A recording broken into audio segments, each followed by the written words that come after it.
Ama koyduk mesela işte. Bu şehirde söyleyip bir şey aytdım indim. Milisiyanın ayarları aytıp koyun sizlerge. Güyörörüngөр geçinde cumuştan gelgende çayın berip, karnın toygazıp, jatırıp, andan narcağın aytpayla koyayın deydi. Şey aytar. Hani koyunlar onday teskelisi koyayım iyiydi uyanıp alıp sonra. Ama o kalktan biresine şey aytmandır. Koştan toygazından arkasından 200 kilonun beri kovla degendir. Tecera oktaydı.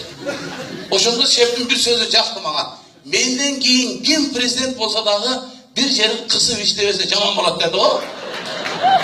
O şu sözü caktı. Men de aytaydı o da.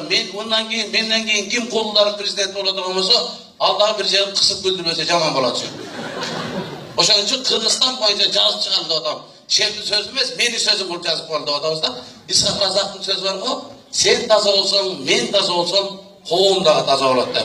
Bu men жазып тұрған adam. Sen kısıp жүрсең, men kısıp жүрсем, kovunduk hem kısıp oladı da var mı?